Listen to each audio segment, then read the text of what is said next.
एक घने जंगल में गिद्धों का एक झुंड रहता था। गिद्ध झुंड बनाकर लंबी उड़ान भरते और शिकार की तलाश किया करते थे। एक बार गिद्धों का झुंड उड़ते उड़ते एक ऐसे टापू पर पहुंच गया जहां पर बहुत ज्यादा मछली और मेंढक था। इस टापू पर गिद्धों को रहने के लिए सारी सुविधाएं मौजूद थीं। अब तो सारे गिद्ध बड़े खुश हुए। मजे ऐसे ही वो उसी टापू पर रहने लगे। अब ना ही रोज शिकार की तलाश में जाना पड़ता और ना ही कुछ मेहनत करनी पड़ती।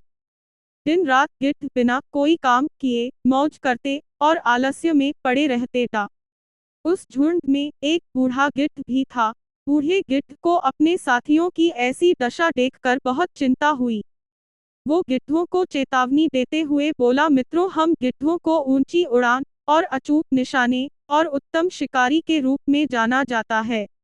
लेकिन इस टापू पर आकर सभी गिद्धों को आराम की आदत हो गई है और कुछ तो कई दिन ऐसे ही उड़े ही नहीं है। बूढ़े गिद्ध ने कहा, ये चीजें हमारी क्षमता और हमारे भविष्य के लिए घातक हो सकती है। इसलिए हम आज ही अपने पुराने जंगलों में वापस जाएंगे।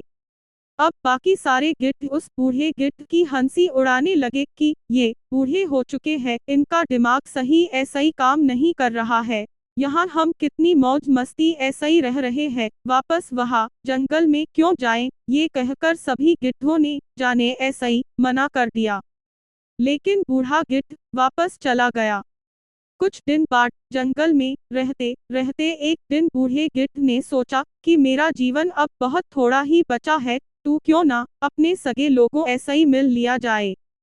यही सोचकर गिद्ध ने ऊंची उड़ान भरी और टापू पर पहुंच गया। वहां जाकर उसने जो दृश्य देखा वो सचमुच भयावह था।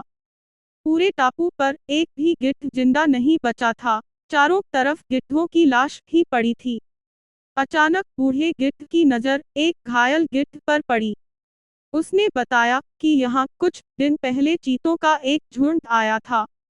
जब चीतों ने हम पर हमला किया तो हम लोगों ने उड़ना चाहा, लेकिन हम ऊंचा उड़ ही नहीं पाए और ना ही हमारे पंजों में इतनी ताकत थी कि हम उनका मुकाबला कर पाते। चीतों ने एक एक कर सारे गिद्धों को खत्म कर दिया। बूढ़ा गिद्ध दुखी होता हुआ वापस जंगल की ओर उड़ चला।